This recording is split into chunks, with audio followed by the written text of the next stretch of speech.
Greetings, brethren.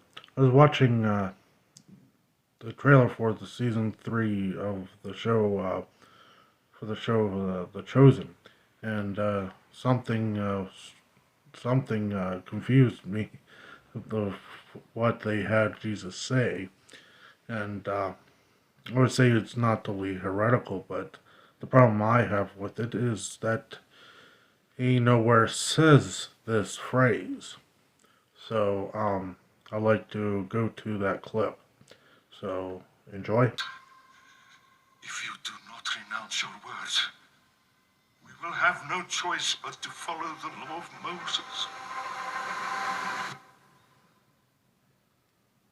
I am the law of Moses.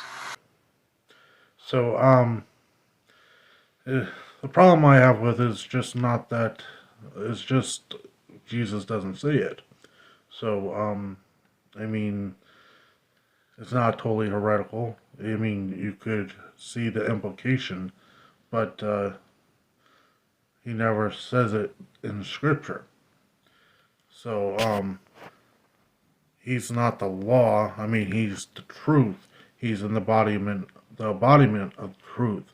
But he's not the law that was given to Moses. That's the thing. Um, Jesus being God, he is the lawgiver. You know, God, Isaiah 33:22, for the Lord is our judge, the Lord is our lawgiver, the Lord is our king, he will save us. Now, I watched the the director of The Chosen explain on his live stream that it was came from when Jesus preached in the synagogue in Nazareth. So I pulled it up. It came from Luke 4. So this what Jesus said in this instance. And Jesus returned in the power of the Spirit in Galilee, and there went out a fame of him through all the region round about, and he taught in their synagogues, being glorified of all. And he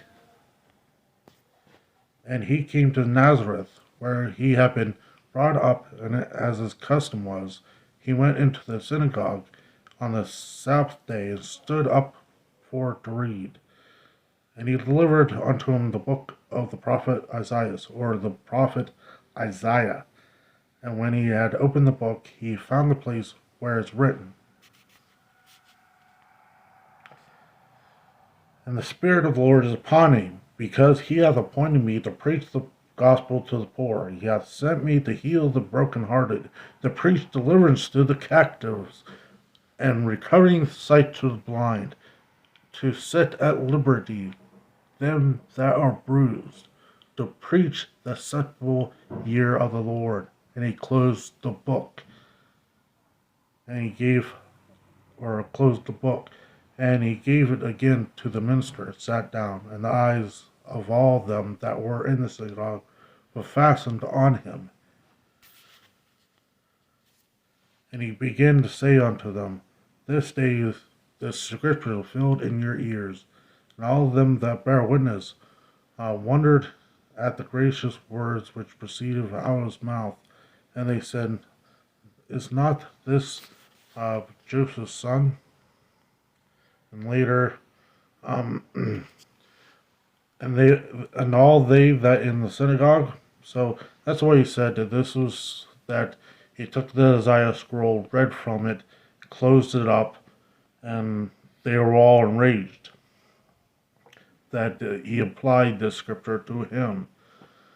And all they in the synagogue, when they heard these things, were filled with wrath.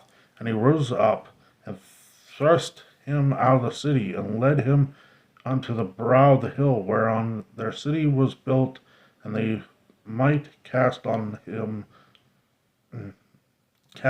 down headlong. But he, passing through the midst of them, went his way. So the only indication here is that they were filled with wrath. So they were taking creative liberties, saying such thing like, we have to judge you according to the law of Moses. And the only indication there here is that they were filled with wrath. And so, but him saying, I am the law of Moses, there's no indication in here. So, um, the only thing I can think of, he was to fulfill the law. If this is their kind of same difference that he was here to fulfill the law, if that's what they're meaning, but it's not.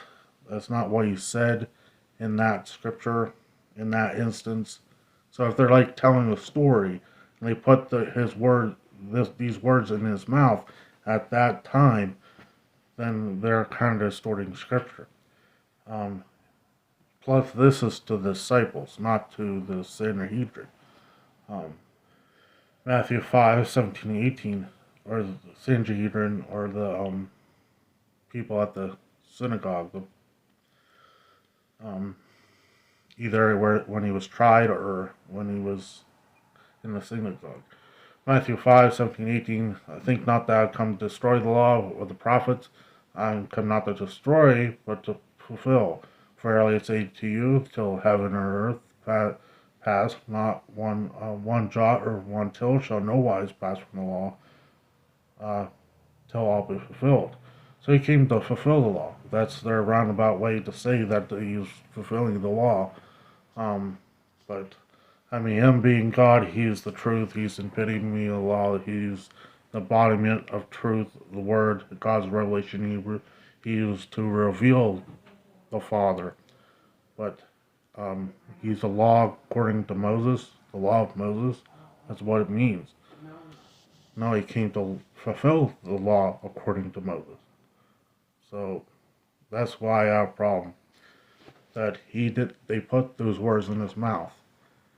One of a kind of particular sayings, as a particular saying that he says. I only think that he is the truth, the way, and life, yes. And God is the truth. He is the one that gives the law.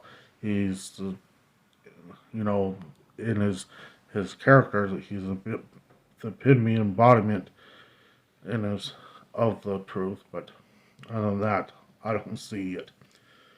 Um, Other than that, truth, word. Um, but I am the law. I am the law of Moses. I don't know. Unless other words that he's the lawgiver or that he is the word, you know. But no, the problem I have, don't put words in Jesus' mouth when he doesn't say it. Take liberties. So that's why I have. That's my opinion. So we'll see you next time. Thank you. Take care.